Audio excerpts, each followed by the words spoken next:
Paper solve करते समय कुछ बच्चे बताते हैं कि सर नहीं, हम पूरे लास्ट तक क्वेश्चन तक नहीं देख पाए थे, पहुंच नहीं पाए थे। तो अभी तक जो मेरा अनुभव है, जो बच्चों ने बताया है, तो 2-3 बातें उसमें हमने नोट की हैं। अगर इन 2-3 बातों पर ध्यान कर लिया जाए तो आपका पेपर अच्छा हो भी सकता है और आप पूरे क्वेश्चन भी देख सकते हैं, अर्थात लास्ट वाले क्वेश्चन तक पहुंच सकते हैं और जो आपका टाइम मैनेजमेंट होगा ये भी अच्छा हो सकता है।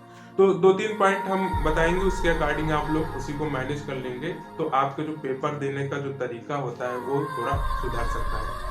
पहले अटेम्प्ट में क्या होता है कि जब आपको पेपर दिया जाता है तो उस पर पहले आपको क्या करना है कि पहले स्टेप में आपको वो सारे क्वेश्चन देखने हैं जो आपको आते हैं। अर्थात जैसे मान लीजिए कि 100 क्वेश्चन आते हैं तो इसमें से कुछ ऐसे क्वेश्चन होंगे जो आपको पूर्णतः आते हैं, तो उनमें टिक नहीं करना है उनको। सीधा अगर ऑफलाइन पेपर है तो क्या करना है, सीधा OMR में उनको काला कर देना है, पेपर में नहीं टिक करना है।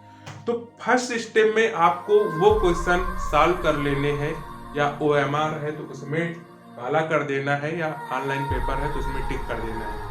तो इससे क्या होगा कि कम से कम जितने क्वेश्चन आपको एक साथ आते हैं वो तो सही हो गए। अब इनमें ज्यादा दिमाग लगाने की जरूरत नहीं, क्योंकि कभी कभी क्या होता है कि जब बच्चे मान लीजिए कि 90-95 क्वेश्चन तक पहुंच पाए या 80 क्वेश्चन तक बच्चे पहुंच पाए, तो आगे नहीं पहुंच पाए और पता चला कि 80 के आगे जो क्वेश्चन थे उसमें से कई सारे क्वेश्चन थे वो सॉल्व कर सकता था, लेकिन वो वहां तक पहुंच ही नहीं पाए।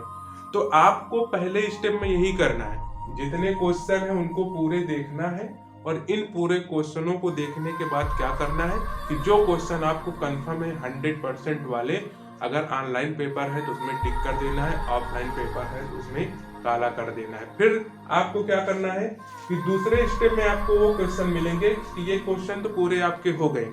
दूसरे स्टेप में आपको वो क्वेश्चन मिलेंगे कि जिनमें से आपको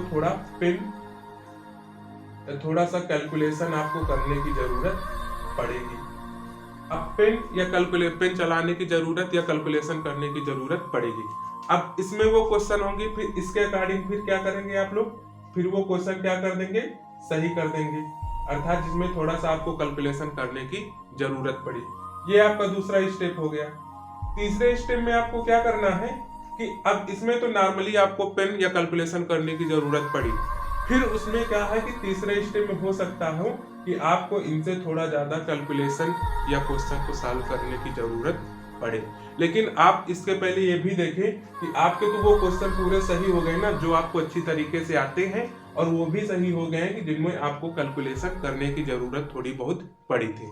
तो तीसरे स्टेप में आप लोग क्या करेंगे कि तीसरे स्टेप में आप लोग ये बात ध्यान रखेंगे कि मान लीजिए अब इसमें थोड़ा ज्यादा कैलकुलेशन करने की जरूरत पड़ेगी, वो क्वेश्चन क्या होंगे उसको आप लोग सॉल्व करेंगे, और सॉल्व करके फिर क्या होंगे कि तुरंत फिर उनको टिक कर देंगे। ऑनलाइन वाला है तो उसमें टिक कर देंगे, ऑफलाइन वाला है तो काला कर देंगे। फिर उसके बाद आपको क्या करना है कि इसके बाद जब 3 ये स्टेप करने के बाद आपका जो चौथा स्टेप होगा, इसमें अगर एक सामान्य तरीके से सोचा जाए तो इसमें आपके वही क्वेश्चन होंगे जो सबसे ज्यादा टफ होंगे।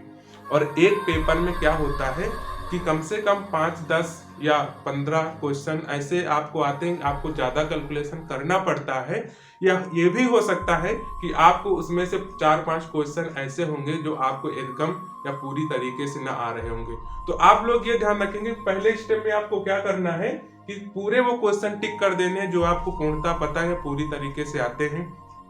दूसरे स्टेप में आपको क्या करना है कि वो क्वेश्चन सॉल्व करना है जिनमें से थोड़ा कैलकुलेशन करना पड़ेगा, थोड़ा सा आपको पेन कलम चलाना पड़ेगा या चलाना पड़ेगा, उसमें क्या करेंगे वो आपके सही हो जाएंगे। इस तरीके से अगर जब हम लोग पेपर सॉल्व करेंगे तो क्या होगा, मान लीजिए कि वो तो क्वेश्चन जो आपको आते थे उनके गलत होने की संभावना नहीं रहेगी और वहां तक आप पहुंच भी जाएंगे।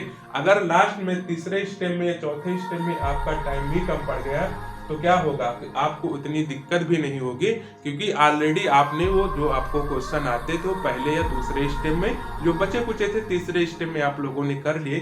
चौथे स्टेप में अगर टाइम भी खत्म हो गया तो आपको क्या करना है कि ज्यादा परेशान होने की जरूरत नहीं है। ये बात आप लोग ध्यान रखेंगे।